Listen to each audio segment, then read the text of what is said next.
Assalamualaikum warahmatullahi wabarakatuh. Selamat pagi, siang, malam, teman-teman.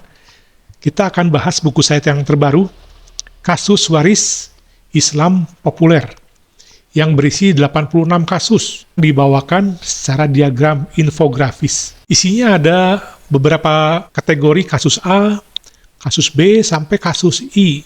Isinya semua ada 86 kasus, kalau dipecah lagi. Dalilnya di Al-Quran ada beberapa yang menjelaskan tentang waris. Surat An-Nisa ayat 7, An-Nisa ayat 11, ayat 12, 176, dan surat Al-Anfal 75. Dari situ kita bisa bagi-bagi lagi siapa yang mendapat setengah, siapa yang dapat seperempat, seperdelapan, dan lain-lain, sampai seperenam. Baik, kita coba bahas kasusnya saja langsung ya. Misalkan kasus A3 seperti ini. Suami meninggalkan istri, jadi suami meninggal, punya istri, masih hidup, dan 2 anak perempuan, 1 anak laki-laki. Bagaimana pembagiannya?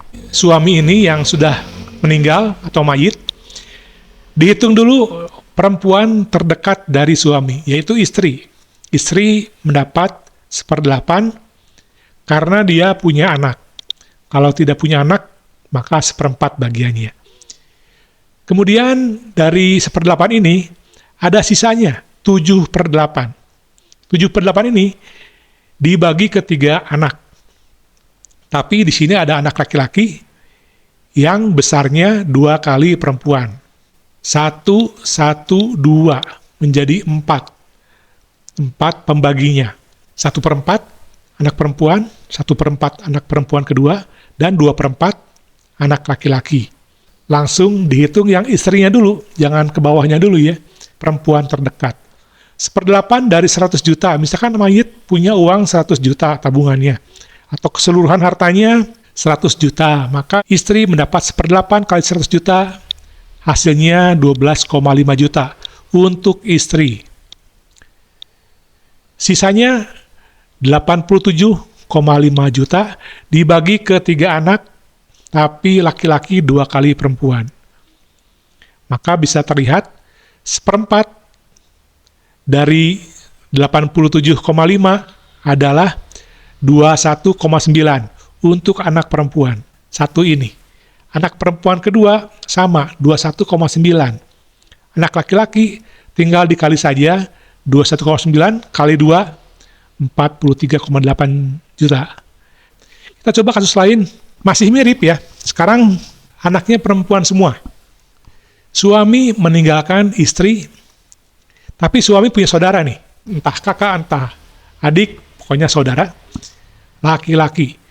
Sedangkan suami istri ini punya 3 anak perempuan semuanya, tidak ada laki-laki. Bagaimana cara menghitungnya? Baik, pertama kali kita hitung yang terdekat perempuan, yaitu istri. Langsung dapat 1/8. Karena punya anak, kalau tidak punya anak, 1/4.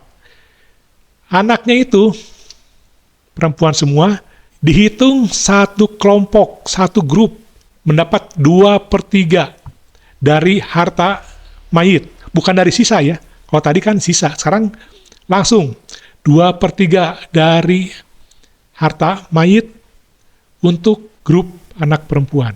Tapi ada 3 anak perempuannya. Yang terdekat dulu istri, 1/8 dari 100 juta. Misalkan punya hartanya itu suami mayit 100 juta, berarti 1/8 kali 100 juta.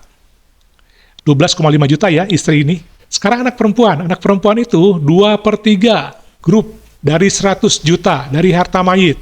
100 juta kali 2/3 itu adalah 66,6 juta. Dibagi 3, masing-masing mendapat 22,2 juta. Jadi anak perempuan 1, 2, 3, masing-masing 22,2 juta. Istri 12,5, jadi besar anaknya ya dibanding istri. Nah, tapi dari hasil tadi itu 12,5 juta sudah diberikan ke istri, 66 juta sudah dibagikan, ada sisanya, 21 juta. Itu dibagikan ke laki-laki terdekat. Siapa yang terdekat dari mayit? Yaitu ada di sini, saudara laki-laki mendapat sisanya. 100 juta dikurangi, ini kurangi 66 juta, sisanya 21 juta untuk laki-laki saudaranya, sang suami ini. Ya begitu cara perhitungannya, keterangannya tinggal dibaca ya. Masih banyak kasus lain, ada 86 ya, silakan dipelajari sampai yang paling rumit. Ini bukunya seharga bakso, tidak akan basi ya, sampai kiamat ilmunya karena tidak berubah di Al-Quran. Selamat mempelajari ilmu waris Islam. Terima kasih.